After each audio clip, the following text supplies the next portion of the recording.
अस्सलाम वालेकुम रहमतुल्लाहि व बरकातहू। जनाब आज दोस्तों की फरमाइश है जनाब माशाल्लाह गब्बन पट लेंदे। अक्सर दोस्त फरमाइश करते हैं कि फौजी भाई मक्खी चीनी लियाओ, वाइट मक्खी चीनी माशाल्लाह गब्बन पट तो माशाल्लाह दो दांदी ने और चंगे हाइट कादे कम अज कम 36-37 इंच माशाल्लाह कमर तक की हाइट ने और जनाब 2 तो 2.5 महीना की 100% गब्बन ने और साड़ी गारंटी शोल्टी हो सी ते पैर बराबर ने क्योंकि तुहानू वीडियो बना के विखावनी होंदी है तो शुरू तो जनाब जानवर को चारा वगैरह खवा के विखा रहे हैं कि तुहानू पता लगे कि सेहतमंद और माशाल्लाह एक्टिव है। तो दोम वेखते पे ने बिल्कुल तीर वाली कर सीधी कन्ना की लेंथ भी वेख रहे हैं, चंगे लंबे कन और लंबी गर्दन दे और चंगी वेल चे और क्वालिटी वाली माशाल्लाह चीज़ ने यह चीज़ है माशाल्लाह जी नस्ली होंगी और पहले पहले सूबे ची माशाल्लाह 2-2 बच्चे देंदी हैं और खूबसूरत माशाल्लाह क्वालिटी वाली माशाल्लाह चीज़ है। हर पॉइंट वालों माशाल्लाह पूरी जनाब रेट ही बिल्कुल मुख्तसर हो सी, कोई नजायज़ नहीं होता जी आख दईए 45,000 की 50,000 की नहीं बिरा बिल्कुल मुनासिब रेट हो सी। तो लो जरा मोटी थड़ियां ने हवाना ही बना रही है, चेक कर सकते हैं 2 तो 2.5 महीने की साड़ी शोल्टी हो सी इंशाल्लाह कन्फर्म गब्बन नहीं पई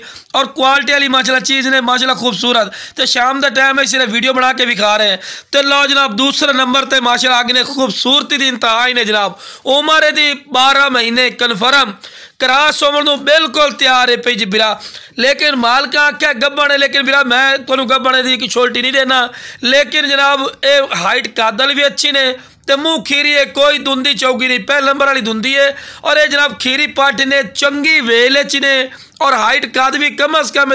34 इंच हाइट है पी कमर तक और वेल ची है प्लस और लंबी गर्दन दे एनू आंदे प्योर खट्टी मक्खी चीनी मदरसा नस्ल की यह चीज़ आंदे बिरा। अगर ये नाल दी जोड़ी तुसी मंडी चले जाओ तो 75-80 हज़ार रुपये तो घट मिलनी कोई नहीं। तुसी मंडी का विजिट करो तो मंडी तो उसो तो पता लग सी कि कितने के राइट ने और खूबसूरत चीज़ छोटी बिरा पट्ठा नहीं समझना माशाल्लाह चंगे हाइट कादारी ने भी बिरा पहले दस दे और साड़ा बिल्कुल मुख्तसर राइट है। जेड़ा बिरा लभना चाहता जनाब डिमांड की 62,000 करते पे 60,000 रुपये जोड़े का रेट हो जासी और माशाल्लाह चंगे हाइट कादे च ने टोर फेर के भी खा रहे हैं, हर पॉइंट लो प्लस ने तो माशाल्लाह चारा भी खवा के भी खा रहे हैं। तो जिस बिरा चाहिए जनाब